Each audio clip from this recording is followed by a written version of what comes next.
அக்ஷய் ஏப்பா சூரியன், ஆடு மாடு கோழி பறவைகள் வளர்த்தாத்தே விவசாயம் கொடுக்கணும். இல்லையா செயலரெல்லாம் தூக்கி உள்ளே தள்ளிடணும். நம்ம கணக்கு அதுதான். நம்ம கைலாசத்தில் போடுற கணக்கு, கடவுள் போட்ட கணக்கு அதுதான். எல்லா கோர்ட்லேயும் இப்போ எல்லாம் கணக்கை முடித்து எல்லாம் அடைக்க உள்ளே கொண்டு போய் தள்ளிடுவோம். செயலறைக்கு சூடு வச்சு தூக்கி போட்டுருவோம். நம்ம அதான் 13 செயலரை 13 கம்பி. இதுதான் இந்த அரசியல்வாதிக்கு. டெல்லி டு தமிழ்நாடு, தமிழ்நாடு டெல்லி. தமிழ்நாடு பூரா உள்ளே போயிடுவான், அடைக்க உள்ளே போயிடுவான். அப்போ இடம் விவசாயம் கிடக்கும். அப்போ சிட்டி கிராமத்தில் ஆடு மாடு வளர்ப்பான். அப்போ அக்கம் பக்கம் கொடுத்துக்கணும். இந்தா வளர்த்துக்கோ இந்தா. அப்போ அதை இராணுவ வீரர் கணக்கெடுப்பான். கணக்கெடுத்தவொடனே விவசாயம் அதை கணக்கு கொடுக்கறது நீ தான் கொடுக்கணும், சிவன் தான் கொடுக்கணும். ஈஸ்வரன் பூமி ஓம் பூமி, சொத்து எல்லா இடமும் ஓம் பூமி. இவன் அநியாய சேட்டை அகம்பா சேட்டை பண்ணி வச்சுருக்கான் பூரா. அதை எல்லாம் ஒண்டிச்சு ஆடு மாடு கோழி பறவைகள் வளர்த்தா தான் விவசாயம் உன் உயிர் வாழ்கிறதுக்கு. அது ஆடைக்கு இடைக்கு எல்லாம் என்னென்னு அந்த நேரம் நம்ம கணக்கு போட்டோன்னே ஆடை என்னென்ன தேவையோ அதுதான். சும்மா இவனுக்கு அழிக்கிறதுக்கு 2ஆம் நம்பர் ஓட்டினானா கல் சூடு வச்சு செயலரில் தள்ளிடணும். அதுதான் நம்ம கணக்கு. முக்கால் சத்தியம். உலக நாடு காளமாடு பசுமாடு இறந்தால் கைலாசத்தில் கணக்கு போட்ட இடம் சிவன் இடம், சிவன் கோயில் இடம் 1300 ஏக்கரில் உலக நாடே.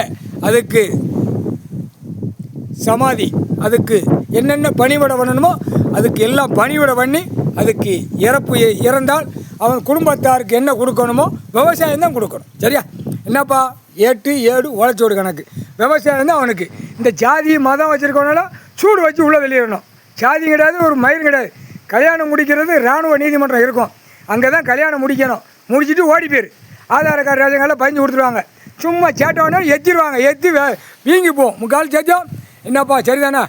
காளை பசு, அடுத்து ஆடு மாடு கோழி ஆடு அதுகள் தவறுனால் அதுக்கு இடம் நம்ம கொடுக்கணும். அது அந்த டைம் போடுறோம். இப்போ இதுக்கு நந்திக்கு போட்டாச்சு.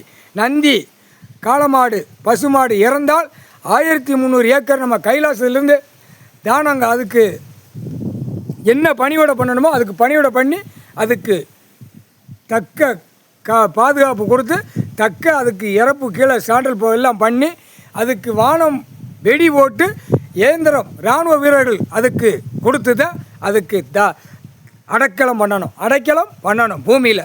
சரிதானப்பா? சந்தோஷம் தானே? ஏப்பா ஈஸ்வரங்க என் நண்பன் சிரிக்கான். அப்பா நந்தி பசு மாடுகளுக்கு அதுக்கு தானம் கொடுக்க. சரி சந்தோஷம்ப்பா. அறுத்து தின்னானா நாக்கை வெட்டி விட்டுறணும். நாக்கையும் குண்டியில் சூடு வச்சு உள்ளே தூக்கி தள்ளிடணும் செயலறையில். முக்கால் சத்தியம்.